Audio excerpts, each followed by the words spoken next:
You know, sometimes life doesn't just give you a hint. It grabs you by the shoulders and forces you to look at the one thing you've been trying to ignore. I never expected a simple dinner to unravel everything. My name is Michael Vance.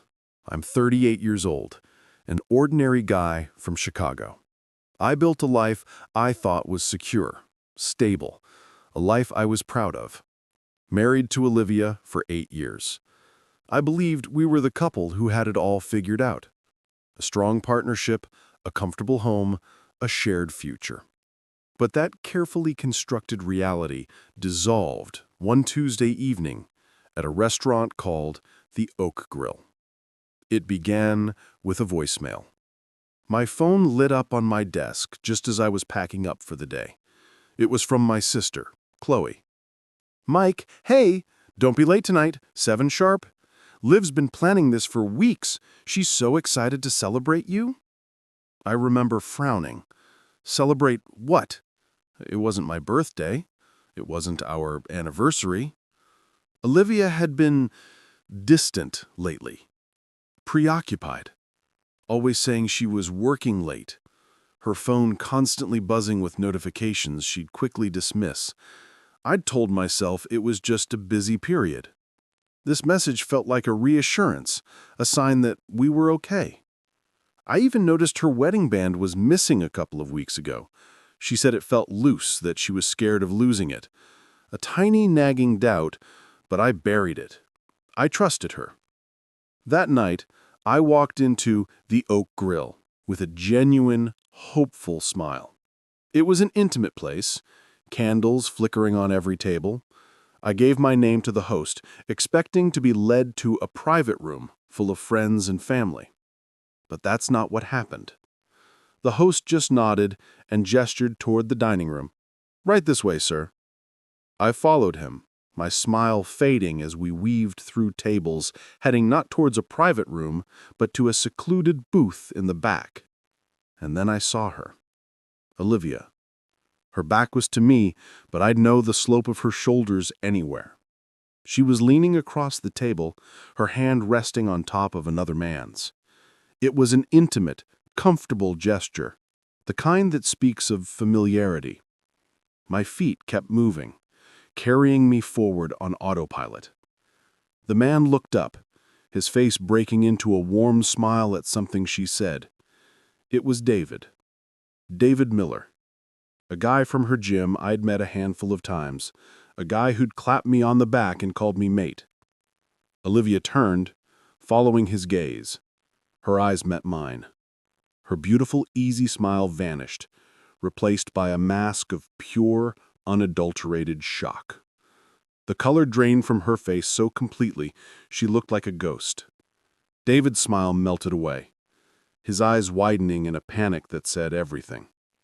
The three of us, frozen in a perfect, horrible triangle. The clatter of cutlery and the soft jazz music faded into a dull hum. I found my voice first. It came out quiet, cold. "Well," I said, my eyes locked on Olivia. "This is quite the—" "Let's talk about this somewhere private." "Why?" I asked, my voice rising just enough for the couple at the next table to glance over. "Why does it need to be private? Is the truth something you're ashamed of?" "You're causing a scene," she whispered, her voice tight with a mix of fear and anger. "No, Olivia," I said, shaking my head slowly. "You created the scene. I'm just here to witness it."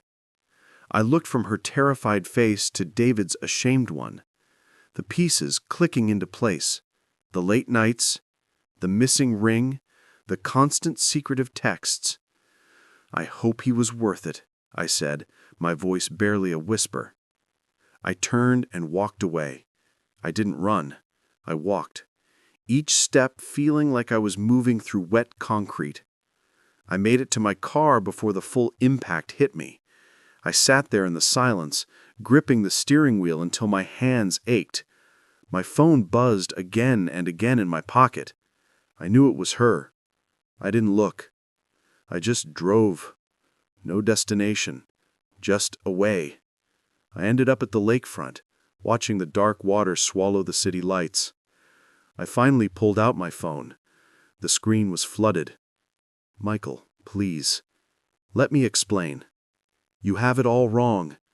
I love you. Please, call me. I stared at the messages, each one feeling like a fresh cut. The truth life had forced me to see was the most shattering thing of all. The trust, the history, the future I thought we were building. It was all just gone. And I was left there alone in the quiet, picking up the pieces of a life I suddenly didn't recognize anymore, wondering how I could have been so blind to the cracks spreading right in front of me. The silence after the storm is the loudest sound in the world. I drove for hours, the city lights blurring into streaks of orange and white. My mind was a riot of images: Olivia's shocked face, David's panicked eyes, the way their hands were intertwined on that table. I couldn't go home. The thought of walking into our house, seeing our photos on the wall, our books on the shelf, it was unbearable. I pulled into an all-night gas station, the fluorescent lights harsh and unforgiving. I bought a terrible coffee and sat in my car, the steam fogging up the windows. My phone buzzed once more. This time it wasn't Olivia. It was David. The text was simple. We need to talk. Please. Rage, hot and immediate, flushed through me. The audacity, the sheer unbelievable nerve. I typed back one word. Where? He sent an address, a quiet pub a few blocks away. Part of me wanted to ignore it, to drive off into the night and never look back. But the other part, the part that needed answers, needed to look him in the eye and understand why, took over. I found him sitting in a corner booth with a half-finished beer in front of him. He looked up as I approached, his face pale and drawn. He looked like hell. Michael, he started, his voice low. I'm so sorry you had to see that. Sorry? I repeated, my voice dangerously calm. You're sorry? Start talking, David. You've got 5 minutes. He ran a hand through his hair. It's not an affair. It's not like that. Olivia, she's been struggling for months. She didn't know how to talk to you about it. She felt like you were always so busy that you wouldn't understand. I stared at him, disbelief warring with a horrible, creeping doubt. Struggling with what? With everything, he said, spreading his hands. Work, life. She felt lost. She started coming to the same yoga class as me.